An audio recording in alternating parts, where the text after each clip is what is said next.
နောက်တစ်ကြိမ်ပြန်လည်မွေးဖွားလာပြီးနောက်မှာပထမဆုံးလုပ်ခဲ့တဲ့အလုပ်ကယူသွတ်နေတယ်လို့စာချက်နေတာတွေကိုရက်တန့်လိုက်ပြီးငါရဲ့ခန္ဓာကိုယ်ကိုအသေးလဲလေ့ကျင့်တော့တာပဲဆရာမတွေကစာမေးပွဲကြလိမ့်မယ်လို့သတိပေးတာရောငါရီးစားရိုးရိုးရန်ကလမ်းခွဲသွားတာပါငါအပေါ်ဘာတက်ရောက်မှုမှမရှိခဲ့ဘူးဘာလို့လဲဆိုတော့နောက်ထပ်တစ်လအကြာမှာတစ်ကမ္ဘာလုံးမှာထူးဆန်းတဲ့မကောင်းဆိုးဝါးတစ်တီးတွေထွက်လာတော့မယ်ဆိုတာငါကြိုသိနေလို့ပဲ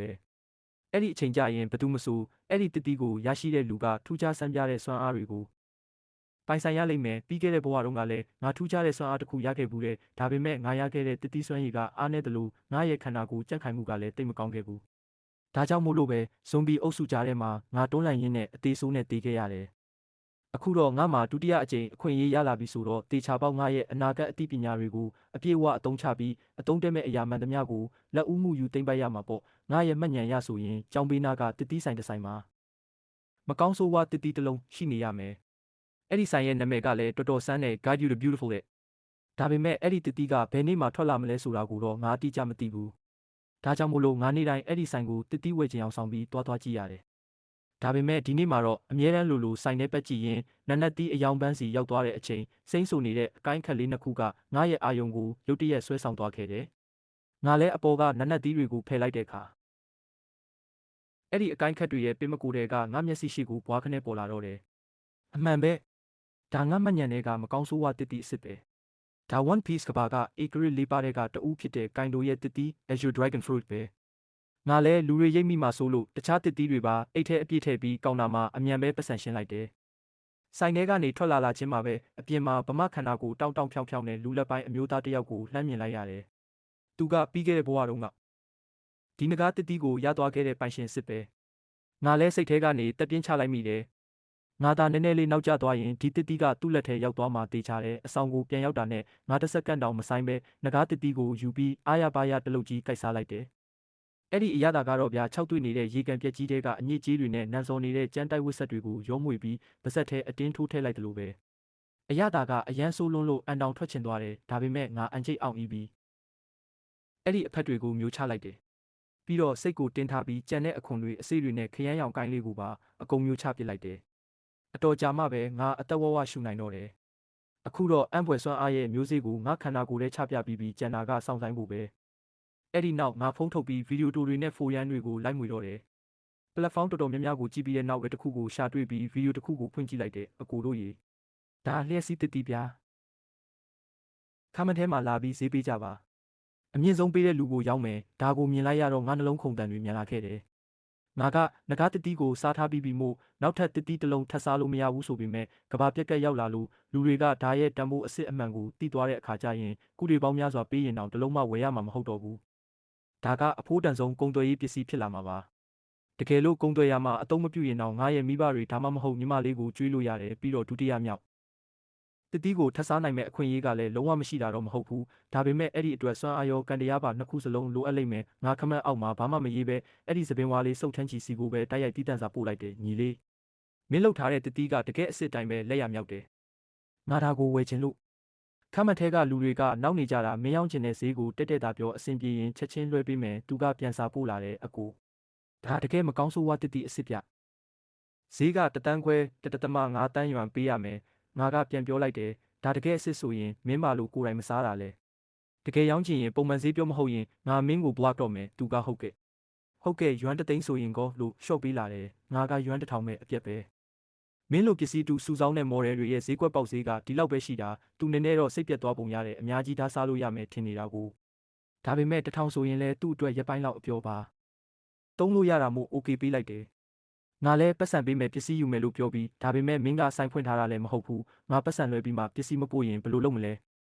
မင်းရှိတဲ့နေရာလိပ်စာပေးငါကိုယ်တိုင်လာယူပြီးမျက်နှာချင်းဆိုင်အယောင်းဝယ်လုပ်မယ်လို့မေးလိုက်တယ်သူကရဲပြီးမျက်နှာချင်းဆိုင်လဲလာလေပါလုံနိုင်မှာမို့လို့လဲဆိုပြီးလိပ်စာပို့ပေးလာခဲ့တယ်တစ်တီးရှိတဲ့နေရာကိုသိရပြီဆိုတော့ငါလဲအရှိန်ဟုန်နဲ့ထွက်လာခဲ့ပြီး2 နာရီခွဲလောက်ကြာတဲ့အခါသူပြောတဲ့မြို့လေးရဲ့ဘူတာယုံကိုရောက်လာခဲ့တယ်မင်းမကောင်းဆိုးဝါးတစ်တီးရောက်မဲ့လူလားပတ်စံလွှဲဖို့အခပေးငါတစ်တီးကိုအရင်ကြည့်မယ်ပြီးမှပတ်စံပေးမယ်လို့ငါကပြောလိုက်တယ်သူကပတ်စံအရင်ပေးပြီးမှပစ္စည်းယူငါကထွက်ပြေးမှမို့လို့လားလို့ပြန်ပြောတယ်ငါကလည်းဒါမင်းရဲ့နယ်မြေလေးလို့ပြောလိုက်တော့သူစဉ်းစားကြည့်ပြီးဟုတ်တယ်ဆိုပြီးသဘောတူလိုက်တယ်ဒီနယ်မြေမှာသူကလူသိနည်းနည်းရှိတာမို့တကယ်လို့ငါကပတ်စံမပေးရင်သူဖုန်းတစ်ချက်ဆက်ယုံနဲ့သူ့တငယ်ချင်းတွေမိနစ်ပိုင်းတွင် ရောက်လာမှာပဲလေသူအိတ်ကိုငါဘက်ကမ်းပေးလာတဲ့အချိန်မှာငါလက်တွေတောင်တုံရင်နေခဲ့တယ်ငါအိတ်ထဲကတစ်တီးကိုထုတ်ကြည့်လိုက်တော့နှလုံးခုန်တန်တွေအယမ်းမြန်လာခဲ့တယ်လုံးဝမမားစေရဘူးဒါတကယ်မကောင်းဆိုးဝါးတစ်တီးအစ်စ်ပဲငါအချိန်မဆွဲတော့ပဲချက်ချင်းပဲပတ်စံ1000လွှဲပေးလိုက်ပြီးတစ်တီးကိုတိတိချာချာတင်းစီကချက်ချင်းပဲလှည့်ပြန်ခဲ့တော့တယ်တကယ်လို့ဒီနေရာကနေအိမ်ကိုဓာတ်ရိုက်ရထားရှိရင်အခုချက်ချင်းပဲငါအိမ်ပြန်မိမှာအပြန်လမ်းမှာငါဖုန်းထဲကဗီဒီယိုတွေကိုကြည့်နေရင်းနဲ့ရုတ်တရက်တတိလစ်မေးလဲနေကြပြီးလူတွေရဲ့ခန္ဓာကိုယ်ပေါ်မှာထူးဆန်းတဲ့အဆက်ပြောက်တွေပေါ်လာနေတဲ့ကျွမ်းကျင်သူတွေကတော့ဒါဟာတုပ်ကွေးဗိုင်းရပ်စ်အမျိုးအစားတစ်ဖြစ်နိုင်တာမို့အားလုံးကို mask တက်ကြဖို့နဲ့သတိထားကြဖို့တိုက်တွန်းထားတယ်ဒီသတင်းကိုမြင်လိုက်ရတာနဲ့ငါနှလုံးခုန်တန်တွေအရန်စိုးရိမ်တကြီးမြန်လာခဲ့တယ်သတိလစ်တာခန္ဓာကိုယ်ပေါ်အဆက်ပြောက်တွေပေါ်လာတာဒါတွေကပြီးခဲ့တဲ့ဘဝတုန်းကကဘာပြက်ကမစတင်ခင်ပြခဲ့တဲ့နိမိတ်လက္ခဏာတွေမဟုတ်ဘူးလားငါတစ်စက္ကန့်တောင်မဆိုင်ပဲအဆောင်ရှိရာကိုအပြင်းထန်ပြေးတော့တာပဲငါကြိုတင်ပြင်ဆင်ထားတဲ့ပစ္စည်းတွေကိုယူပြီးအပြင်ကိုထွက်ခါနီးဆဲမှာပဲနောက်ဘက်ကနေရုတ်တရက်နာကျင်စွာအော်ဟစ်လိုက်တဲ့အတန်ကြီးထွက်ပေါ်လာခဲ့တယ်။ကျောင်းသားတော်တော်များများရုတ်တရက်မြေကြီးပေါ်လဲကျသွားပြီးခန္ဓာကိုယ်ပေါ်မှာအဆက်ပြောက်တွေပေါ်လာတော့တယ်။အဲ့ဒီနောက်မှာတော့ထူးဆန်းတဲ့ဖိအားတစ်ခုကပတ်ဝန်းကျင်တစ်ခုလုံးကိုလွှမ်းခြုံသွားပြီးလူတိုင်းကိုလှုပ်ရှားလို့တောင်မရအောင်ဖြစ်သွားစေခဲ့တယ်။အဲ့ဒီနောက်မှာတော့လုံးဝသတိလစ်သွားခဲ့တဲ့လူတွေကရုတ်တရက်ကြောက်စရာကောင်းလောက်အောင်ဝုန်းခနဲ့ပြန်ထထိုင်လာကြတယ်။သူတို့ရဲ့မျက်လုံးတွေကရဲရဲနီနေပြီးလက်သေးတွေကလည်းရှည်လျားပြီးထက်မြက်လာကယူသွနေတဲ့အတိုင်းအခန်းတွေထဲကနေတယောက်ပြီးတယောက်ပြေးထွက်လာကြတော့တယ်။မျက်စိတမိတ်တွင်းမှာပဲအဆောင်တစ်ခုလုံးဖျို့ဖျဲဖြစ်ပြီးပေါ်လောရိုက်သွားကအော်ဟစ်ငိုယိုတန်တွေနဲ့ပြည့်နှက်သွားပါတော့တဲ့လူတွေဟာအပြင်ဘက်ကိုအလောတကြီးထွက်ပြေးနေကြတယ်။ဒါပေမဲ့အဲ့ဒီအချိန်မှာပဲငါရဲ့သွေးမျိုးဆက်အနှက်ဆိုင်ဆုံးနေရာကနေစွမ်းအားတစ်ခုနိုးထလာတာကိုငါခံစားလိုက်ရတယ်။ငါရဲ့ခန္ဓာကိုယ်ထဲမှာငကားတစ်ကောင်ရဲ့အရှိန်အဝါတွေစတင်ထွက်ပေါ်လာခဲ့ပြီးငါကောင်းမော့ပြီးကောင်းကင်တုံဟဲသွားမတက်အုံကနေဟိဟောက်လိုက်တဲ့အခါငါရဲ့အရေးပြားပေါ်မှာငကားပြကြီးခွန်တွေတကိုယ်လုံးအပြည့်ထွက်လာတော့တယ်။ခေါင်းမှာလည်းငကားကြိုတွေထွက်လာပြီးလက်တွေကတော့ထက်မြက်တဲ့ငကားလက်သေးတွေအဖြစ်ပြောင်းလဲသွားခဲ့တယ်။ငါရဲ့ခန္ဓာကိုယ်တစ်ခုလုံးကလူတစ်ဝက်ငကားတစ်ဝက်အတွင်းတန်းစီကိုကူးပြောင်းသွားခဲ့ပြီးစင်ကြံလမ်းမှာရှိတဲ့ကျောင်းသားတွေကငါ့ကိုမြင်တော့အသေးလဲလန့်ဖြန့်ကုန်ကြတာပေါ့။ဘာလို့လဲဆိုတော့သူတို့အမြင်မှာငါကလည်း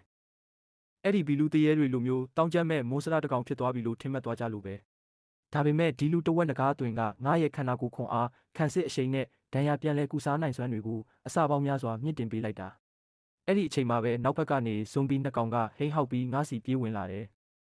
ငါလည်းငကားလက်သေးကိုဝေယမ်းပြီးသူတို့ကိုတစ်ချက်ထဲနဲ့အဝေးကြီးလွင့်စင်သွားအောင်ပုတ်ထုတ်ပစ်လိုက်တယ်ချက်ချင်းပဲတခြားအခန်းထဲကနေနောက်ထပ်ဇွန်ဘီတစ်ကောင်ထွက်လာပြန်ရောငါပါဇက်ကိုဟာပြီးအပူရှိန်ပြင်းတဲ့အသက်ရှူထုတ်ချက်နဲ့မှုတ်ထုတ်လိုက်တဲ့အခါနောက်တစ်စက္ကန့်မှတင်ပြင်းထန်တဲ့မီးတောက်တွေကအဲ့ဒီဇွန်ဘီကိုပြအဖြစ်ပြောင်းလဲပစ်လိုက်တော့တယ်ဒါပေမဲ့ဒီလိုမီးမုတ်ထုတ်ချက်တစ်ချက်ထဲနဲ့တင်ငါရဲ့ကြန့်ခိုင်မှုစွမ်းရည်တွေအရန်ကိုမြ мян ဆန်ဆန်ကျဆင်းသွားတာကိုခံစားလိုက်ရတယ်။ဒီမကောင်းဆိုးဝါးတစ်တီးရဲ့တကယ်စွမ်းအားကစက်တမီနာပေါ်မှာပဲမူတည်နေတာကိုအနာဂတ်မှာဒီစွမ်းရည်တွေကဘလောက်ပဲရိုးရှင်းပြီးအသုံးများလာပါစေနောက်ဆုံးတော့ကိုယ့်ရဲ့စက်တမီနာကိုပဲစိုက်ထုတ်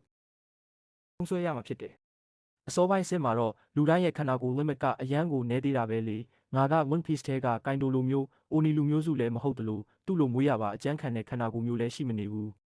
ဒါကြောင့်ငကားတစ်တီးကိုယထာရင်တောင်အခုလောလောဆယ်ရှင်းရင်ငါဒါရဲ့စွမ်းအားအပြည့်ကိုထုတ်မသုံးနိုင်သေးဘူး။ဒါပေမဲ့ငါမှဒီအတွက်ဖြည့်ရှင်းနေရှိပါတယ်။ငါကြိုတင်တေးသေးချာချာအထူးပြုလုပ်ထားတဲ့လေးလံနဲ့ baseball တုပ်ကိုကောက်ကင်လိုက်တယ်။ဒါကဇွန်ဘီတွေရဲ့ခေါင်းကိုရိုက်ခွဲ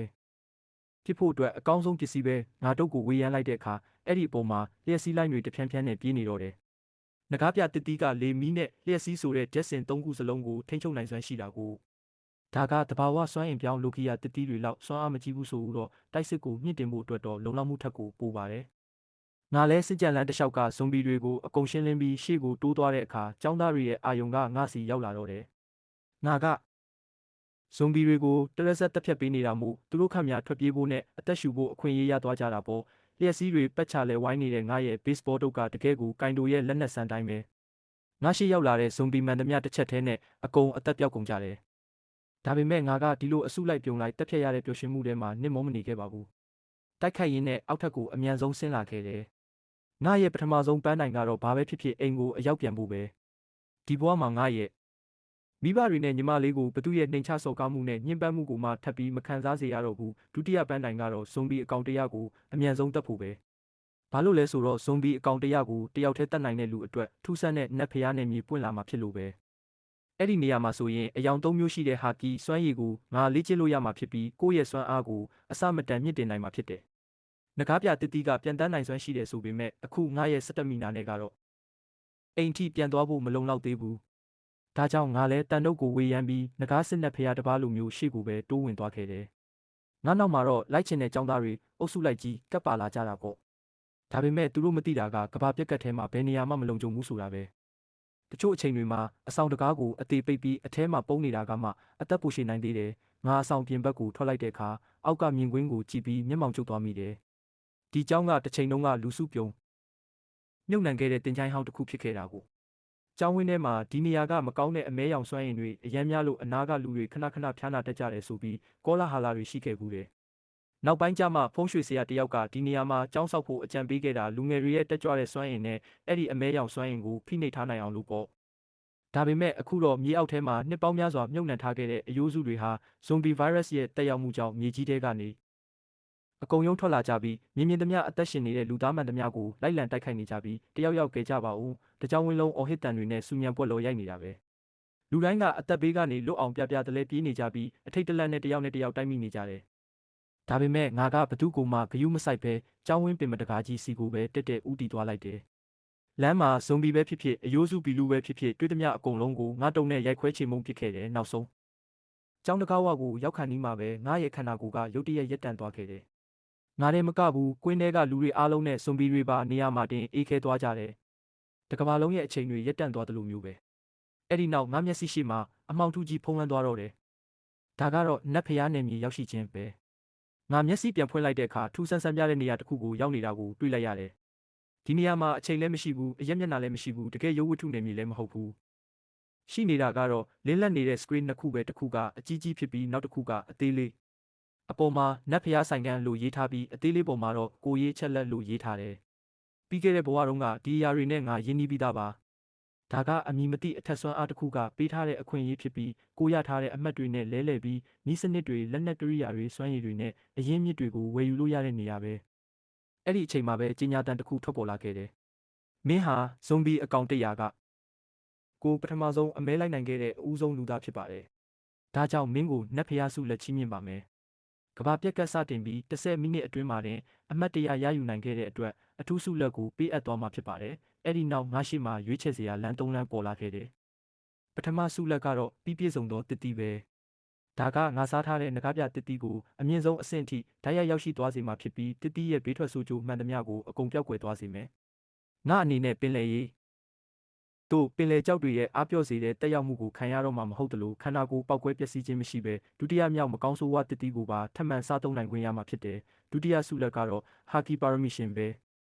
ဲဒါကဘာလေးကျင်ရေးမှလှုပ်เสียမလို့ပဲအလိုလျောက်အယောင်3မျိုးဟာကီစွမ်းရည်ကိုချက်ချင်းနိုးထလာစေမှာဖြစ်ပြီးပုံမှန်တိုင်းပဲထားရင်တော့အချိန်နဲ့အမျှတဖြည်းဖြည်းချင်းအားကောင်းလာမှာဖြစ်တယ်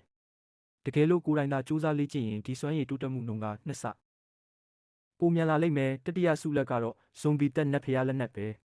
ကိုကြိုက်နှစ်သက်တဲ့အမြင့်ဆုံးအဆင့်လက်နက်တစ်ခုကိုရရှိမှာဖြစ်ပြီးအဲ့ဒီလက်နက်ကဇွန်ဘီတွေကိုတိုက်ခိုက်တဲ့အခါ2ဆပိုပြီးပြင်းထန်တဲ့ထိခိုက်မှုကိုပေးစွမ်းနိုင်မှာဖြစ်တယ်တတိစွမ်းရည်ဟာကီတို့လက်နက်ဒီ3ခုတည်းကတစ်ခုကိုပဲရွေးချယ်ရမှာဖြစ်တယ်ပထမနဲ့တတိယစုလက်ကတော့လက်ရှိတိုက်ပွဲစွမ်းရည်ကိုချက်ချင်းအစမတန်မြင့်တက်သွားစေမှာဖြစ်ပြီးဒုတိယစုလက်ကတော့စွမ်းအားကိုတဖြည်းဖြည်းချင်းမှမြင့်တင်ပေးမှာဖြစ်တယ်ဒါပေမဲ့ဒါရဲ့အနာဂတ်လက်မနဲ့ပုံမစွမ်းဆောင်နိုင်စွမ်းကတော့တခြားအရာတွေထက်အဝေးကြီးကိုတာလွန်ပါတယ်ပြီးခဲ့တဲ့ဘဝကအတွေ့အကြုံအရဆိုရင်တော့နောက်ပိုင်းကာလတွေအထိဟာကီစွမ်းရည်ကဘယ်တော့မှခင်မနောက်ကြပဲအားကိုးရဆုံးအရာဖြစ်ခဲ့တယ်လေငါစက္ကန့်ပိုင်းလောက်စဉ်းစားခန်းဝင်သွားမိတယ်အဲ့ဒီအချိန်မှာပဲကိုင်လိုပြောခဲ့မှုတဲ့စကားတခွန်းကိုရုတ်တရက်သတိရလိုက်တယ်ဟာကီဆိုတာကမှတကယ်အခြေခံအုံမြင့်အစ်စ်ပဲရောဂျာနဲ့ဂတ်တို့မှာဘာမကောင်းဆိုးဝါးတတိမှမရှိခဲ့ဘူးဒါပေမဲ့သူတို့ကကဘာပေါ်မှာအင်အားကြီးဆုံးဟိုတွေးမိတာနဲ့တင်ငါချက်ချင်းဆုံးဖြတ်ချက်ချလိုက်တယ်စွမ်းအားတွေအများကြီးရှိနေုံနဲ့မထူးဘူးအဓိကအဲ့ဒီထဲကစွမ်းအားတစ်ခုခုကိုသူ့ရဲ့အမြင့်ဆုံးလက်မဲ့အထိရောက်အောင်လေ့ကျင့်ဖို့ပဲငကားပြတစ်တီးကဘလောက်အထိအစွမ်းထက်လာမလဲဆိုတာငါရဲ့ခန္ဓာကိုယ်ကြန့်ခိုင်မှုပေါ်မှာပဲလုံးဝမူတည်နေတာလေနောက်တစ်စက္ကန့်မှာပဲငါဟာကီပါရမီရှင်စုလက်ကိုရွေးချယ်လိုက်တယ်တပြိုင်နက်တည်းမှာတင်အယောင်3မျိုးဟာကီစွမ်းရည်ကငါခန္ဓာကိုယ်ထဲမှာဝုန်းကနေနိုးထလာခဲ့ပြီးအမဲရောင်စွမ်းအင်အလွှာပါလေးတစ်ခုကငါရဲ့လက်သီးနှစ်ဖက်ပေါ်မှာရစ်ပတ်တက်လာတယ်ဒါကတော့အမာခံဟာကီပဲအဲ့ဒီနောက်ငါရထားတဲ့အမှတ်နည်းနည်းကိုသုံးပြီးရေသားတုံးငါးတုံးဝယ်လိုက်တယ်ဒါကစက်တက်မီနာကိုအမြန်ဆုံးပြန်လည်ဖြည့်တင်းပေးနိုင်တဲ့အစားအစာဖြစ်လို့တိုက်ပွဲထဲမှာအကြာကြီးခံနိုင်ရရှိအောင်ကူညီပေးမှာဖြစ်တယ်ဒီကိုရေးအချက်လက်ဖမ်းလို့ဆိုတာက status တွေကိုပဲပြသတဲ့ screen တက်တက်မဟုတ်ဘူးဆက်သွယ်ရေးကိရိယာလည်းဖြစ်သေးတယ် ကဘာပြက်ကတ်ထဲမှာလူသားတို့ရဲ့ယဉ်ကျေးမှုတမိုင်းကြောင်းတွေပျက်စီးသွားတဲ့အခါလူတွေကဒီဖန်လုံတွေကဆက်သွယ်ရေးစနစ်ကိုတုံးပြီးတော့ပဲအချင်းချင်းအဆက်အသွယ်လုပ်ကြတာအထဲမှာ channel အမျိုးမျိုးခွဲထားပြီးသားဆိုတော့လူတော်တော်များများကအထဲမှာစကားတွေတောင်စပြောနေကြပြီးအဲ့ဒီအချိန်မှာပဲနယ်မြေချိတ်ဆက်မှုပြီးဆုံးတော့မည်ဖြစ်သည်နောင်တွင်စိတ်ကူးယုံများဖြင့်နက်ဖျားနယ်မြေထဲသို့ဝင်ရောက်နိုင်မည်ဖြစ်သည်ဆိုတဲ့ကြေညာချက်ထွက်လာပြီးငါမျက်စိရှိမှပြန်မောင်းသွားခဲ့တယ်ငါမျက်စိပြန်ဖွင့်လိုက်တဲ့အချိန်မှာတော့ငါရဲ့ခန္ဓာကိုယ်ထဲကိုစိတ်ပြန်ရောက်လာခဲ့ပြီးပတ်ပတ်လည်မှာတော့အော်ဟစ်ပြရာခတ်နေတဲ့ကျောင်းသားတွေဆရာတွေနဲ့အကန့်အသတ်မရှိတဲ့ဇွန်ဘီတွေရှိနေတော့မယ်ငါလဲချက်ချင်းပဲဝယ်ထားတဲ့ရေသားတုံးတုံးကိုပါဆက်ထဲအတင်းထိုးထဲဝါစာရင်ကျောင်းတကားဝစီကိုအမြန်ပြေးထွက်ခဲ့တယ်အဲ့ဒီအချိန်မှာပဲအန်ရတစ်ခုရဲ့အငွေ့သက်ကိုရုတ်တရက်ခံစားလိုက်ရလို့ခန္ဓာကိုယ်ကိုဘေးဘက်ကိုအမြန်ရှောင်လိုက်မိတယ်ငါခုနကရက်နေခဲ့တဲ့နေရာရဲ့မြေကြီးကဝုန်းကနေကွဲအပ်သွားပြီးမြေအောက်ကနေအယိုးစုလက်မဲကြီးတစ်ဖက်ထွက်လာတာကိုလူတော်တော်များများကမြို့ထဲကနေထွက်ပြေးပြီးလူတူဝေးတဲ့နေရာတွေမှာသွားပုံရင်အသက်ရှင်မယ်လို့ထင်နေကြတ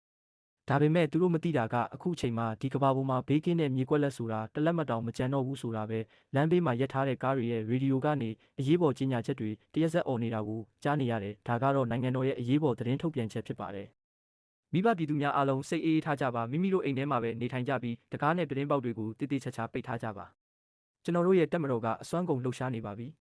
ကျွန်တော်တို့ရဲ့ဇီဝဓာတ်ကန်းတွေကလည်းကုသဆေးရရှိဖို့အတွက်အပြင်းထန်စူးစမ်းနေပါတယ်ကျေးဇူးပြု၍တည်ငြိမ်မှုရှိကြပါအထိတ်တလန့်နဲ့လမ်းမလျှောက်ကြပါနဲ့ဒါပေမဲ့တကယ်အမှန်တရားကဒီထက်မကကြောက်စရာကောင်းတယ်ဆိုတာငါသိတာပေါ့ဇွန်ဘီဗိုင်းရပ်စ်ရဲ့ပထမဆုံးလိုင်းကလေထုထဲကနေပြန့်နှံ့တာဖြစ်ပြီးခန္ဓာကိုယ်ခုခံအားနည်းတဲ့လူတွေကအရင်ဆုံးကူးစက်ခံရတာ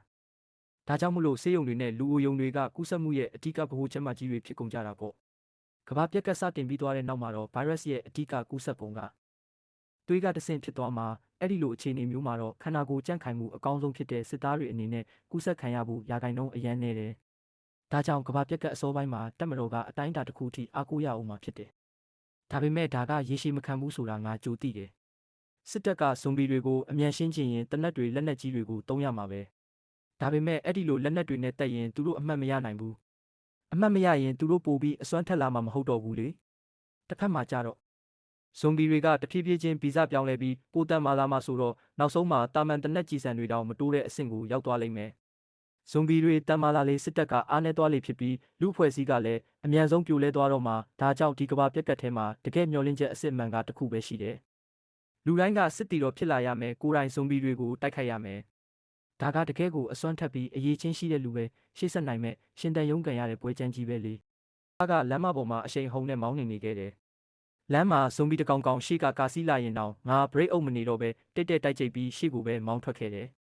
အဲ့ဒီအချိန်မှာပဲငါဖုန်းမြည်လာခဲ့တယ်ဖုန်းကိုကင်လိုက်တာနဲ့တစ်ဖက်ကနေငါညီမလေးဦးချင်းရဲ့တုံလုံးချောက်ချားနေတဲ့အတန်ထွက်လာတဲ့အကိုဘယ်မှာလဲအပြင်မှာဇွန်ဘီတွေအများကြီးပဲညီမလေးအရန်ကြောက်တယ်ငါကချက်ချင်းမေးလိုက်တယ်အကိုအဆင်ပြေတယ်ညီမလေးကဘလို့လဲမေမေနဲ့ဖေဖေကနေကောင်းကြရဲ့လားသူမကအပြင်းချရင်းနဲ့မေမေကအကိုစကားကိုနားထောင်ပြီးအလုတ်ကနေကြိုတင်ခွင့်ယူထားတာသမီးကိုလည်းကျောင်းကနေအိမ်ကိုကြိုခေါ်လာခဲ့တယ်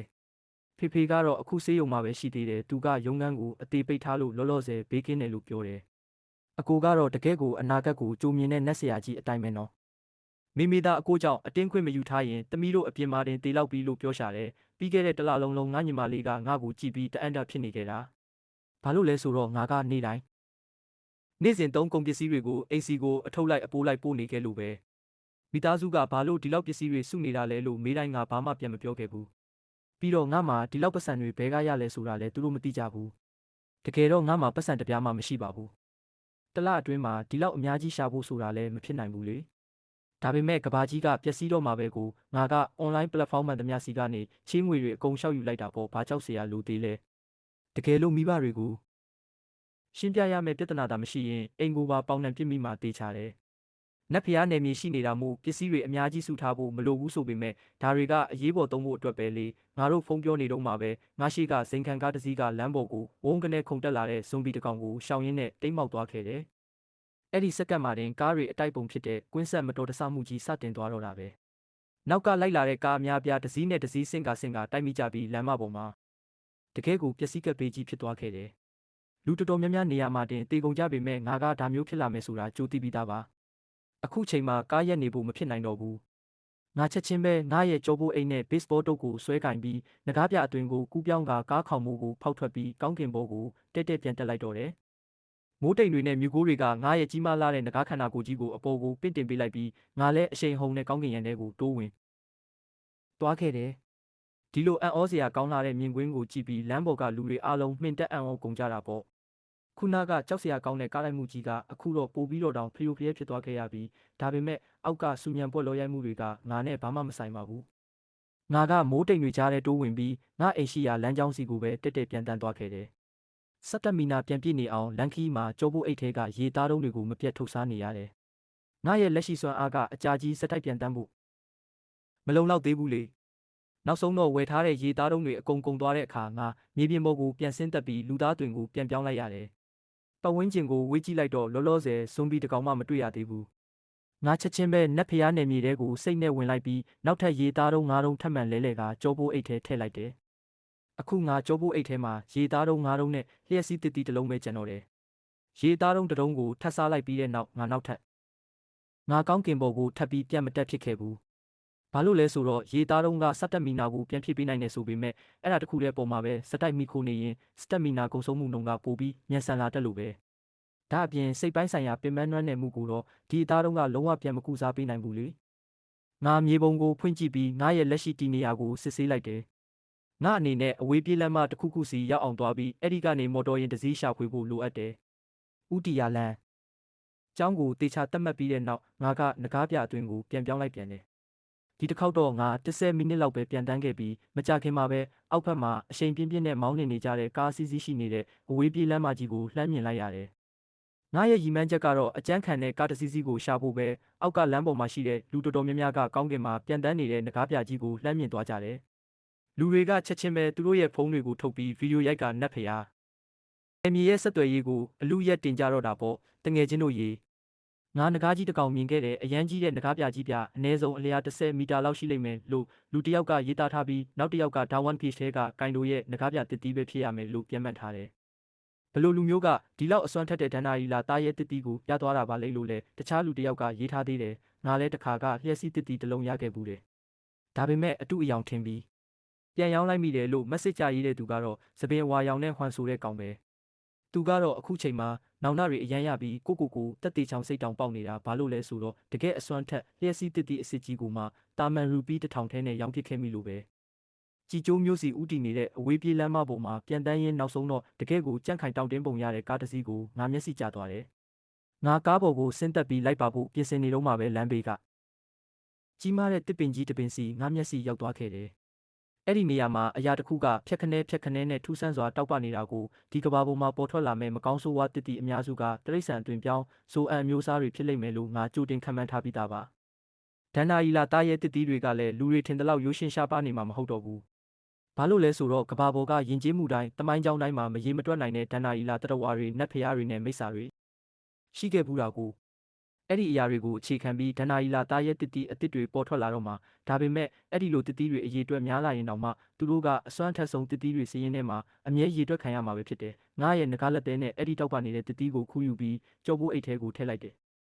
ငါရဲ့အမှတ်က1000ပြည့်သွားတဲ့အခါနတ်ဖျားနယ်မြေထဲမှာမကောင်းဆိုးဝါးတစ်တီအမျိုးအစားခွဲခြားခြင်းဆိုတဲ့အစ်စ်တစ်ခုပွင့်လာမှာဖြစ်တယ်အဲ့ဒီစနစ်ရဲ့အကူအညီနဲ့ငါကဘယ်တစ်တီမဆိုသူ့ရဲ့စွမ်းရည်ကိုကြိုတင်သိရှိနိုင်မှာဖြစ်ပြီးအတုံးမဝင်တဲ့တစ်တီတွေကိုအလားတစားမိခြင်းကနေကာကွယ်နိုင်မှာဖြစ်တယ်။ဒါပေမဲ့ဒီစနစ်ကအရန်စေးကြီးတဲ့တစ်တီတစ်လုံးကိုစစ်ဆေးဖို့အတွက်တင်အမှတ်1000လုံးအသုံးပြုရမှာဖြစ်တယ်။ငါခုနကကားနောက်ကိုထပ်လိုက်ဖို့ပြင်လိုက်စင်မှာပဲရုတ်တရက်ရှိကကုန်တင်ကားကြီးတစ်စီးကဝုန်းကနေတိမ်းမောက်သွားခဲ့တယ်။အဲ့ဒီစက္ကန့်မှာပဲကားထဲကနေဇွန်ဘီ3ကောင်ထွက်လာပြီးဘေးနားကကားတွေကိုလိုက်လံတိုက်ခိုက်တော့တာပဲ။ဒါပေမဲ့ဘသူကမှကားရက်ပြီးကူညီဖို့တတိမရှိကြဘူး။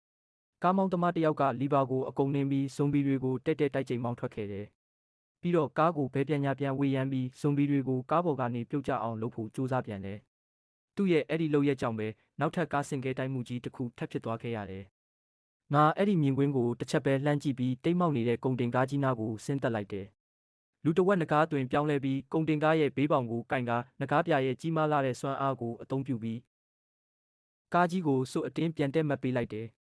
ငကားပြတစ်တီးကပေးစွမ်းတဲ့ခွန်အားကတကယ်ကိုကြောက်စရာကောင်းလွန်ပါတယ်။အဲ့ဒီနောက်ငါကားထဲကိုဝင်ပြီးကိုယ်တိုင်မောင်းနှင်ခဲ့တော့တယ်။လန်ခီမှာတခြားကားတွေအားလုံးငါနောက်ကနေတကောက်လိုက်လာကြတာကိုငါသတိပြုမိလာတယ်။ကားနောက်ကြည့်မှန်ကနေဒီမြင်ကွင်းကိုမြင်ရပေမဲ့ငါဘာမှဂရုမစိုက်ပါဘူး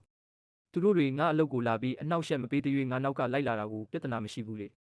လန်ခီတစ်လျှောက်လုံးမှာမတော်တဆမှုတွေခဏခဏဖြစ်နေခဲ့တယ်ငါလည်းအခါအားလျော်စွာကားပေါ်ကဆင်းပြီးဇွန်ဘီတွေကိုရှင်းလင်းကလမ်းကြောင်းကိုရှင်းပေးခဲ့ရတယ်အဲ့ဒီအချိန်မှာပဲဝါဝတုတ်တုံနဲ့ချမ်းသာမဲ့ပုံပေါ်တဲ့အလဲလက်အရွယ်အမျိုးသားတစ်ယောက်ကပြုံးဖြီးဖြီးနဲ့ငါနားကိုကပ်လာပြီးညီလေးမင်းသားငါ့ကိုဘေးကင်းအောင်ကာကွယ်ပေးရင်မင်းလိုချင်တဲ့လောက်ပတ်စံပေးမယ်လို့ပြောလာတယ်ငါသူ့ကိုအေးဆက်ဆက်အကြည့်နဲ့ကြည့်ပြီးနောက်တလန်းထပ်တိုးရင်တေးမယ်လို့ပြောလိုက်တယ်အဲ့ဒီလူကအယမ်းလန့်သွားပြီးမတိစိတ်ကနေတင်ဒူးထောက်ကျသွားရှာတယ်အဲ့ဒီအခါမှာငါရဲ့ငကားသွင်အရှိန်ဝါနဲ့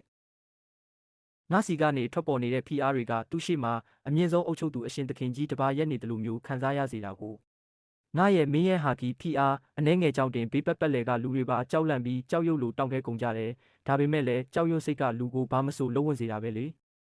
တကယ်ကိုလှပပြီးဆွဲဆောင်မှုရှိတဲ့ရင့်ကျက်တဲ့အမျိုးသမီးတစ်ယောက်ကတက်တီမွေပြီးငါနာကိုတိုးလာတယ်ကဘာပြက်ကက်ကြီးဖြစ်နေတာတောင်သူမကကိုအရန်ဆွဲဆောင်မှုရှိအောင်ပြင်ဆင်မွမ်းမံထားတော့မယ်သူမကပြုံးပြရင်းမောင်လေးအမကိုမင်းနဲ့အတူခေါ်သွားပေးလို့ရမလားဟင်မင်းကြိုက်တာအကုန်လုပ်လို့ရပါတယ်လို့ပြောလာတယ်ငါကတော့မျက်နှာအမူအရာလုံးဝမပြောင်းမဲ့တခွန်းနဲ့ပဲပြောလိုက်တယ်လစ်လိုက်တော့ငါတကားစွမ်းရည်ကိုခဏဖြောက်ပြီးကုန်တင်ကားပေါ်ပြန်တက်ခါနီးမှာပဲအရက်ရှိရှိပမထွားထွားနဲ့တမပုံရတဲ့အမျိုးသားတစ်ယောက်ငါစီအမြန်ပြေးလာတယ်ငါကရက်နေမှာမဟုတ်ဘူးဆိုတာသူသိတော့တွတ်တွတ်လက်လက်နဲ့ပဲဆရာကျွန်တော်လည်းကဘာပြက်ကအကြောင်းတွေအများကြီးဖတ်ဖူးပါတယ်ဆရာကဒီလောက်အစွမ်းထက်တာဟုတ်ပါတယ်ဒါပေမဲ့နောက်ပိုင်းအခြေစိုက်စခန်းတိစောက်ဖို့အတွက်လူအင်အားလိုအပ်လာမှာမဟုတ်ဘူးလားခင်ဗျာ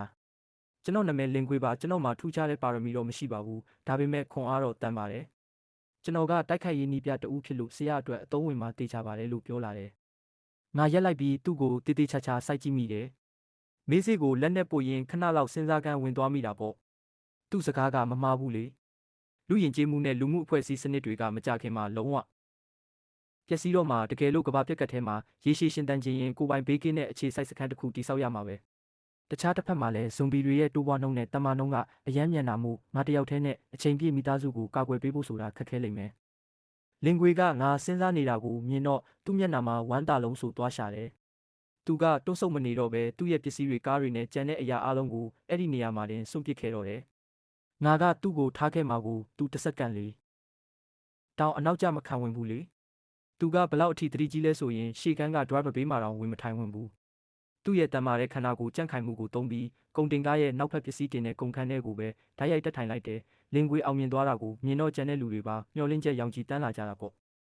ငါကိုလုံးဝရက်ဆက်ရုပ်မာတဲ့လူမဟုတ်ဘူးလို့သူတို့ထင်မှတ်သွားကြတယ်အဲ့ဒီအချိန်မှာပဲခုနကချမ်းသာတဲ့အလဲလက်အရွယ်လူကြီးကတခုခုထပ်ပြောဖို့ပြင်လိုက်စင်မှာပဲငါကစကားကိုကြားဖြတ်ပြီးတားလိုက်တယ်ငါကလူတွေကိုအဖွဲထဲခေါ်ယူမယ်ဆိုရင်တော့ဘသူ့ကိုမှစကားပြောဆိုကောင်းယုံတက်တက်နဲ့ရွေးချယ်မှာမဟုတ်ဘူး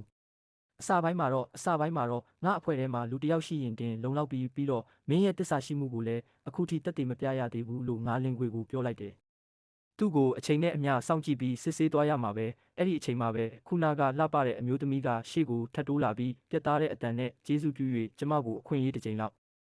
်ပါရှင်ကျမရဲ့စွမ်းဆောင်ရည်နဲ့ကျမရဲ့အသက်ကိုဆရာရဲ့ရည်မှန်းချက်တွေအောင်မြင်ဖို့အတွက်ပဲပုံအော်ပြီးပေးဆက်သွားပါမယ်လို့ပြောလာတယ်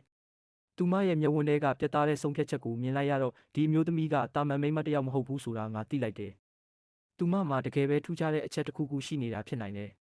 ငါသူမကိုစက္ကန့်နှဲငယ်လောက်တေချာစိုက်ကြည့်ပြီးမှကားပေါ်တက်တော့လို့ပြောလိုက်တယ်အဲ့ဒီအမျိုးသမီးကဝမ်းသာအားရဖြစ်သွားခဲ့ပေမဲ့ငါရဲ့ခွင့်ပြုချက်မပါပဲရှေ့ခန်း driver ဘေးမှာဝင်မထိုင်ရရှာဘူးသူမကခွန်အားရှိသမျှသုံးပြီးကုန်တင်ကားရဲ့နောက်ဖက်ပစ္စည်းတင်တဲ့ကုန်ခန်းထဲကိုပဲလှမ်းတက်သွားခဲ့တယ်ဒါကိုကြည့်ပြီးငါစိတ်ထဲကနေခေါင်းညှိမိလိုက်တာပေါ့ဒီမိမကလှပတဲ့မျက်နှာလေးတစ်ခုလေးရှိတာမဟုတ်ဘူးပဲနောက်ွယ်မှာကြံခဲ့တဲ့လူတော်တော်များများကလည်းဒီနှစ်ယောက်လိုပဲငါနဲ့အတူလိုက်ချင်နေကြတယ်ဒါပေမဲ့ငါစီကနေမင်းရဲ့ဟာကီအရှိန်ဝါအနှဲငယ်ထပ်မံထွက်ပေါ်လာတာနဲ့တင်သူတို့အားလုံးကြောက်လန့်တကြားနဲ့မြေပြင်ပေါ်လဲကျကုန်ကြတော့တယ်ဖျားရည်ဒီသူသေးကမင်းရဲ့ဟာကီကိုပါနိုးထထားတာပဲလို့သူတို့တွေက One Piece ပရိသတ်အချို့ကဒီအရှိန်ဝါကိုချက်ချင်းမှတ်မိသွားကြတယ်ငါလဲ drive ထိုင်ကုန်မှာပြန်ထိုင်ပြီးကုန်တင်ကားကြီးကိုရှေ့သို့မောင်းနှင်ခဲ့တယ်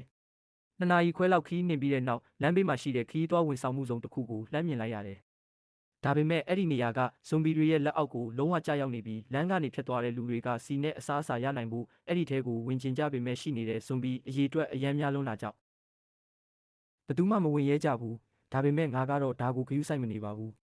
ကုန်တင်ကားကြီးအဲ့ဒီနေရာမှာရက်လိုက်တာနဲ့ဇွန်ဘီအုပ်ကြီးကငါတို့စီကိုအလူအရက်ပြေးလာကြတော့တယ် သူတို့တွေကားမောင်းတဲ့ရှေ့ကန်းထဲကိုတော့မဝင်နိုင်ကြဘူးလေဒါကြောင့်ကားနောက်ဘက်ကိုပြေးသွားပြီးလင်ခွေနဲ့အဲ့ဒီအမျိုးသမီးကိုတိုက်ခိုက်ဖို့ကြိုးစားကြတယ်သူတို့နှစ်ယောက်လုံးကြောက်လန့်တကြားနဲ့ကုန်ခန်းထဲမှာပဲပုံအောင်နေကြပြီးခေါင်းတောင်အပြင်းမပြူရဲကြဘူးငါကားပေါ်ကဆင်းပြီးလူတဝက်နဂါးအတွင်ကိုပြောင်းလဲကဘေ့စ်ဘောတုပ်ကိုလွှဲရမ်းပြီးအဲ့ဒီအချိန်မှာပဲငါနောက်ကနေတကောက်ကောက်လိုက်လာတဲ့ကားတန်းကြီးလည်းဒီ Survivor ရေးစီရောက်လာတာကိုသတိပြုမိတယ်အဲ့ဒီလူတွေကငါဇွန်ဘီတွေကိုရှင်းလင်းပေးတာကိုစောင့်ပြီးစီနဲ့ရိတ်ခါတွေကိုအေးအေးဆေးဆေးယူချင်နေကြတာဒါပေမဲ့သူတို့ကားတွေရောက်လာတာနဲ့တပြိုင်နက်ကြံနေတဲ့ဇွန်ဘီအုပ်ကြီးကသူတို့ကားတွေစီကိုဦးတီးပြီးဝုန်းကနေပြေးသွားကြတာကြောင့်အဲ့ဒီကားတန်းကြီးလည်းမတက်တာပဲ Survivor တွေကနေချက်ချင်းမောင်းပြေးသွားကြရတော့တယ်ငါကတော့တကောင်ပြီးတကောင်အပြက်ရှင်းရင်းနဲ့ခဏလေးတွင်းမှာပဲတဦးတည်းနဲ့ Survivor တွေတစ်ခုလုံးကိုရှင်းလင်းပစ်လိုက်တယ်ဇွန်ဘီတကောင်တည်းကိုပဲလင်ခွေအတွက်လေ့ကျင့်လို့ရအောင်ငါချန်ထားပေးခဲ့တယ်သူကတိုက်ခိုက်ရေးနီးပြတယောက်ဖြစ်တာမို့သူ့ရဲ့ခွန်အားအရှိန်နဲ့တိုက်ခိုက်ရေးတုံ့ပြန်မှုတွေကတကယ်ကိုကောင်းမွန်ပါတယ်ငါကားထဲကိုစီးဖြည့်ပြီးပြန်လာတဲ့အချိန်မှာသူကလည်းအဲ့ဒီဇွန်ဘီကိုအောင်မြင်မြင်နဲ့တက်ဖြတ်ပြီးသွားပြီးလိုအပ်တဲ့ရိတ်ခါပစ္စည်းတွေကိုတင်ဆက်ပြီးတဲ့နောက်ငါအဲ့ဒီလှပတဲ့အမျိုးသမီးရဲ့နာမည်ကိုမေးလိုက်တယ်သူမကကြည့်လိုက်ရင်ပပနဲ့အစောပိုင်းကတိတ်ပြီးအတုံးဝင်မဲ့ပုံမပေါ်ပေမဲ့ကားပေါ်တက်လာကြတဲ့ကသူမတော်တော်လေးတက်တည်ပြနိုင်ခဲ့တယ်ဇွန်ဘီတွေကားပေါ်ကိုတက်လာပြီးတိုက်ခိုက်နေချိန်မှာတောင်သူမကအော်ဟစ်ငိုယိုပြီးရုံရင်းဆန်ခတ်မလုပ်ခဲ့ဘူးလေဒါကြောင့်ငါစိတ်ထဲမှာသူမအပေါ်လေးစားမှုနည်းနည်းပိုတိုးလာခဲ့တယ်ငါနာမည်မေးလိုက်တာနဲ့သူမကချက်ချင်းပဲကျမနာမည်လူမင်းချမ်းမလို့ပြန်ဖြေတယ်ငါကအခုကစပြီးရှေ့ကမ်းမှာပဲထိုင်တော့နောက်ကကုန်ခန်းထဲမှာထိုင်နေဖို့မလိုတော့ဘူးလို့ပြောလိုက်တယ်ဒါကိုကြားတာနဲ့သူမကခေါင်းညိတ်ပြီးဟုတ်ကဲ့ပါတခင်လို့ဖြေရှာတယ်သူမရဲ့အဲ့ဒီခေါ်ဝေါ်တန်ကြောင့်ငါတစ်ချက်ပြန်အံ့ဩသွားမိတယ်ငါနာမည်ကိုတော့မမေးပဲငါ့ကိုတခင်လို့တိုက်ရိုက်ခေါ်လိုက်တာကိုမိမိရဲ့မာနနဲ့အခွင့်အရေးကိုစွန့်လွတ်နိုင်တဲ့သူကသာဒီလိုကဘာပြက်ကတ်မျိုးမှာရေရှည်ရှင်းတန်နိုင်မှာဖြစ်တယ်ခဏကြာတော့ငါတို့ခီးဆက်ခဲ့ကြတယ်လန်ခီးမှာငါညီမလေးအာချင်းစီကဖုံးပြန်လာခဲ့တယ်အကိုဘယ်မှာလဲဖေဖေဆေးရုံကရုံးခန်းထဲမှာပိတ်မိနေတယ်ဆေးရုံမှာဇွန်ဘီတွေအများဆုံးရှိတယ်ဖေဖေမှာစားစရာနဲ့ရေလည်းမရှိဘူးဖေဖေတခုခုဖြစ်သွားမှာကိုညီမလေးအရန်ကြောက်တယ်လို့သူမကငိုတံပါကြီးနဲ့ပြောရှာတယ်ဖုန်းထဲကနေမေမေရဲ့အတန်ကိုလည်းကြားနေရတဲ့တားရဲ့ကြောင်းကောဘလို့လဲတားကိုဂယုစိုက်ပါမေမေတို့တားစီလာပြီးကဲဖို့လမ်းကြောင်းတစ်ခုခုရှာပါမယ်ငါကမေမေမစိုးရိမ်ပါနဲ့တားကင်တို့ရဲ့ငကားပြတစ်တီးကိုရထားတယ်လို့ပြောလိုက်တယ်မကောင်းဆိုးဝါးတစ်တီးရထားတယ်ဆိုတဲ့စကားကိုကြားလိုက်ရတော့မှအာချင်းရဲ့ကြောက်ရွံ့စိတ်တွေတော်တော်လေးလျော့ပါသွားခဲ့တယ်မောင်နှမနှစ်ယောက်တနာရီနီးပါးလောက်ဖုန်းပြောဖြစ်ခဲ့ကြတယ်ဖုန်းချပြီးတာနဲ့ငါဖေဖေစီကိုချက်ချင်းဖုန်းဆက်လိုက်တယ်ငါအခုစွမ်းရည်အသုံးပြုသူတယောက်ဖြစ်နေပြီမို့မကြခင်ဆေးရုံကိုလာပြီးကဲထုတ်မယ်လို့ပြောပြလိုက်တယ်ပြီးတော့ရုံးခန်းထဲမှာပဲတေချာပုံးနေဖို့နဲ့အပြင်ကိုလုံးဝထွက်မလာဖို့အလေးအနက်မှကြားလိုက်တယ်တခြားတစ်ဖက်မှာတော့ရုံးခန်းထဲမှာပိတ်မိနေတဲ့ဖေဖေဟာအစားအစာနဲ့ရေဓာတ်လိုအပ်နေပြီးဇွန်ဘီတွေကတကားကိုတရားဆက်လာရောက်ထုရိုက်နေတာကြောင့်အရန်ကိုစိုးရိမ်ပူပန်နေခဲ့ရတာသူကမော်ကြပြီးတဝက်တတိလလူနီးပါဖြစ်နေတဲ့အချိန်မှာပဲငါဖုန်းဝင်လာခဲ့တာငါနာမည်ကိုမြင်လိုက်ရတော့မှသူ့မှာအသက်ပြန်သွင်းလိုက်တယ်လို့ခွန်အားတွေပြန်ပြည့်လာခဲ့တယ်ငါဗီဒီယိုကောခေါ်ပြီးငကားလူသားအသွင်နဲ့ဇွန်ဘီတွေကိုအပြက်ရှင်းနေတာကိုပြလိုက်တော့မှဖေဖေလည်းရင်ထဲအေးသွားတော့တယ်ဖေဖေကတွားရမယ့်လမ်းကြောင်းကိုပြောပြတာမို့ငါလည်းဆေးရုံရဲ့ထောက်တနေရာမှာရှိတဲ့ရုံးခန်းစီကိုအမြန်ဆုံးရောက်သွားခဲ့တယ်အဲ့ဒီနေရာမှာဇွန်ဘီ12ကောင်လောက်ကတကားကိုအတင်းဖြတ်စီးဖို့ကြိုးစားနေကြပြီးဒါမှလည်းအပေါက်ကြီးတွေအများကြီးဖြစ်နေပြီးတကယ်လို့အထဲကနေစပွဲတွေကလတ်ထိုင်တွေနဲ့သာအတင်းပိတ်ဆို့မထားရင်ဇွန်ဘီတွေထဲကိုဝင်ပြီးဖေဖေကိုအပိုင်းပိုင်းဆုပ်ဖြဲပစ်လိုက်ကြပြီးငါဘေ့စ်ဘောတုပ်ကိုလွှဲရမ်းပြီးစက္ကန့်ပိုင်းတွင်းမှာတင်အဲ့ဒီဇွန်ဘီတွေရဲ့ခေါင်းတွေကိုအကုန်ရိုက်ခွဲပစ်လိုက်တယ်အဲ့ဒီနောက်တကားကိုခန့်ခန့်ညာညာကန်ဖွင့်ပြီးအထဲဝင်လိုက်တယ်အထဲကဖေဖေရဲ့အခြေအနေကတော့အတော်လေးပင်ပန်းနွမ်းနယ်နေပေမဲ့လုံးဝဘေးကင်းလုံခြုံနေတာမို့ဒါကငါအတွက်အကြီးမားဆုံးသတင်းကောင်းပါပဲဖေဖေကရေသားလုံးကိုစားရင်းနဲ့ဒါဆိုဒါကသားနဲ့အာချင်းပြောနေကြတဲ့မကောင်းဆိုးဝါးတစ်တီးစွမ်းရည်ပေါ်ဟုတ်လားလို့မေးလာတယ်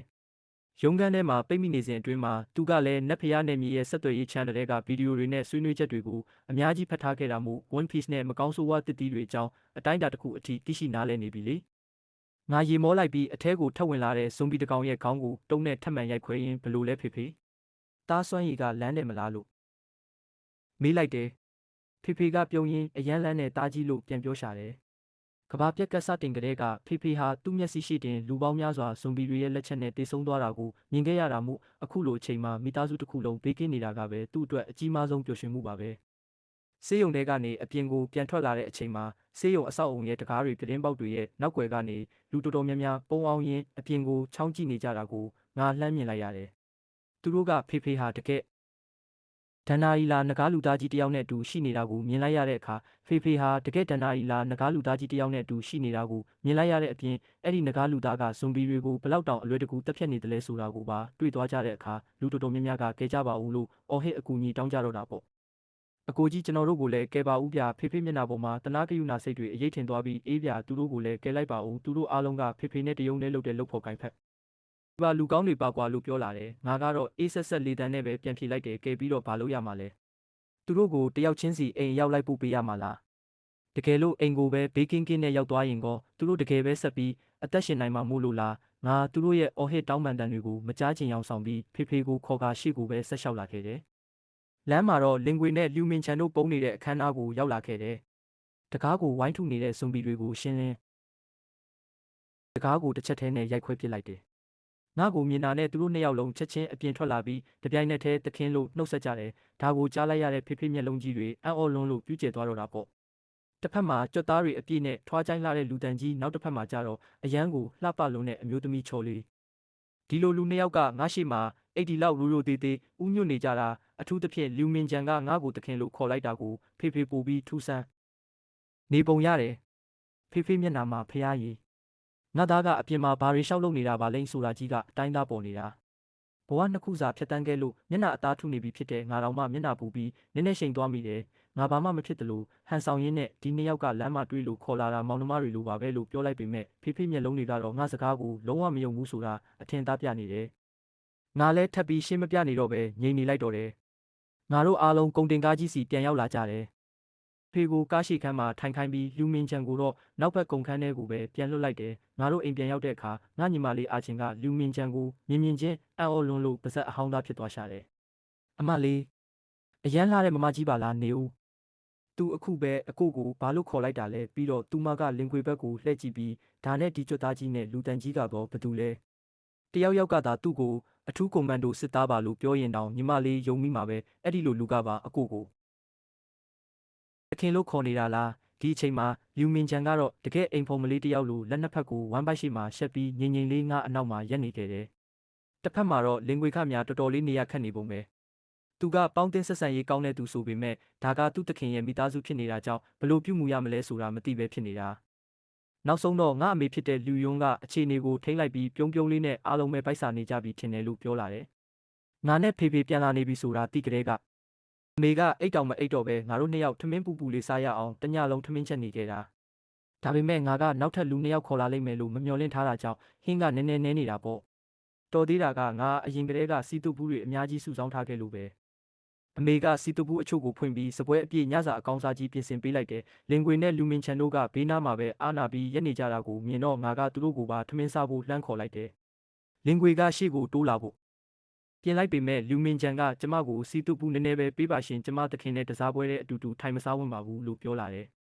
ဒါကိုကြားလိုက်ရတော့အခန်းထဲကလူအားလုံးစုံကုန်ကြတာပေါ့အာချင်းရဲ့အကြည့်တွေကငါမျက်နှာနဲ့လူမင်ချန်ရဲ့မျက်နှာစီကိုကူးကြည့်တန်းကြည့်ရောက်လာပြီးမှကတိကတက်အပြုံးလေးနဲ့အော်ညီမလေးနားလဲသွားပြီးဒါကိုရီးစားလုပ်နေကြတာလို့ခေါ်တာမလားလို့စနောက်တော့တယ်သူမစကားတော်မဆုံးသေးဘူးငါသူမရဲ့ကောင်းကိုလက်စစ်နဲ့ဖြတ်ခနဲခောက်လိုက်တယ်သူမခများငါသွားလို့မျက်ရည်တွေဝဲပြီးငါလက်ကိုအတင်းဆွဲကလိုက်ကြိုက်တော့တာပဲညစာစားပြီးတဲ့နောက်ငါကြောဖို့အိတ်ထဲကနေမကောင်းဆိုးဝါးတစ်တီးနှလုံးထုတ်လိုက်တယ်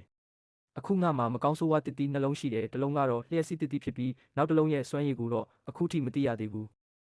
မင်းတို့တွေစားလိုက်ကြပါလို့ပြောလိုက်တယ်ဒါကိုကြားတော့လင်ကွေနဲ့လူမင်ချန်နှစ်ယောက်လုံးလက်ဖြတ်သွားကြတယ်ငါလက်ထဲမှာဒီလောက်ထိရှားပါတဲ့အရာတွေရှိနေလိမ့်မယ်လို့သူတို့မမျှော်လင့်ထားကြဘူးလေသူတို့မျက်ဝန်းထဲမှာလိုချင်တက်မှတ်စိတ်တွေထိုင်းသားပေါ်နေတာပေါ့အာချင်းကတော့စိတ်လှုပ်ရှားစွာနဲ့တစ်တီးနှလုံးလုံးကိုကောက်ကင်ပြီးတေချာကြည့်နေတယ်ပြီးတော့အဲ့ဒီတစ်တီးတွေကိုမိဘတွေကိုပြလိုက်တယ်ဒါပေမဲ့ဖေဖေကတစ်တီးတွေကိုကြည့်ပြီးငါစီပဲပြန်ကန်းပေးလာတယ်အာချင်းကိုပဲပေးလိုက်ပါသားကြီးဖေဖေတို့ကအသက်ကြီးလာပြီးဒါတွေကိုစားရင်နှမျောစရာအလားအတာဖြစ်လိမ့်မယ်အမေကလည်းသဘောတူပြီးဟုတ်တယ်သားလိုသားမျိုးကငါတို့ကိုကာကွယ်ပေးနေတာပဲငါတို့အတွက်လုံလောက်ပါပြီဒီလိုတန်ဖိုးရှိတဲ့အရာက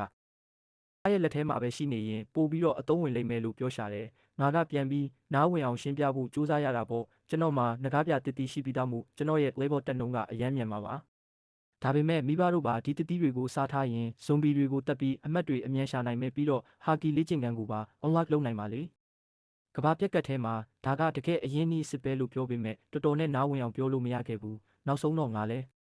ကြော့ပေးလိုက်ပြီးအာချင်းဘက်ကိုလှည့်ကကဲညီးပဲနားထောင်တော့လို့ပြောလိုက်ရတယ်အာချင်းကတော့ဒီလိုအချိန်ကိုစောင့်မျှော်နေတာကြာပြီမို့တစ်တီးနှလုံးလုံးကိုလက်ထဲကိုကင်ပြီးထက်ခါကြည့်နေတော့တယ်ဒါပေမဲ့တေချာစဉ်းစားပြီးတဲ့နောက်သူမကလျှက်စီတစ်တီးကိုငါစီပြန်ပေးလာတယ်ငါအယမ်းအံ့ဩသွားပြီးသမီးလျှက်စီတစ်တီးကိုမယူဘူးလား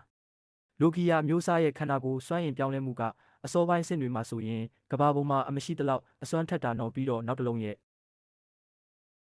စွမ်းရည်ကဘာလဲဆိုတာလဲမသိရသေးဘူးလေလို့မေးလိုက်တယ်အာချင်းကပြုံးပြီးနတ်ဖျားနယ်မြေထဲမှာမိစ္ဆာစွမ်းရည်ဖြောက်ဆေးဝယ်လို့ရတယ်လေအဲ့ဒီဆေးကမကောင်းဆိုးဝါးတစ်တီးရဲ့ဘေးထွက်ဆိုးကျိုးတွေကိုဖယ်ရှားပေးနိုင်တာမို့လူတစ်ယောက်ကဒုတိယမြောက်တစ်တီးကိုပါထပ်စားလို့ရတယ်လို့ကြားတယ်အကိုကဒီလောက်တမာတာပဲအဲ့ဒီဆေးရည်ကိုတေချာပေါက်ရအောင်ယူနိုင်မှာပါဒါကြောင့်လျှက်စီးတစ်တီးကအကိုအတွက်ပဲပို့ပြီးအသုံးဝင်လိမ့်မယ်ညီမလေးကဒီနောက်တစ်လုံးကိုပဲစားလိုက်မယ်လို့ပြောလာတယ်ငါခဏလောက်စဉ်းစားပြီးမှမိလေးဒါပေမဲ့မစားခင်အရင်ဆုံးတစ်တီးအမျိုးအစားကိုစစ်ဆေးလိုက်အောင်မယ်စွမ်းရည်ကောင်းတယ်ဆိုမှသမီးစားပါလို့ပြောလိုက်တယ်တကယ်တော့မကောင်းဆိုးဝါးတစ်တီးအမျိုးအစားခွဲခြားခြင်းစနစ်ကအမှတ်1000ပြည့်မှအငှားဖြစ်တာအာချင်းကသူမမှာအမှတ်တမှတ်မရှိသေးတာမို့ဒီအချက်ကိုမသိရှာဘူးဒါပေမဲ့ငါကတော့ကျောင်းကနေဆေးရုံထိဇွန်ဘီတွေကိုအပြည့်ရှင်းလာခဲ့တာမို့ငါရဲ့အမှတ်တွေကအရန်ကိုများနေပြီလေအဲ့ဒီအချိန်မှာပဲအာချင်းကမလိုပါဘူးအကိုရဲ့အမှတ်1000ဆိုတာအရန်များလုံးပါတယ်လို့ပြောရင်း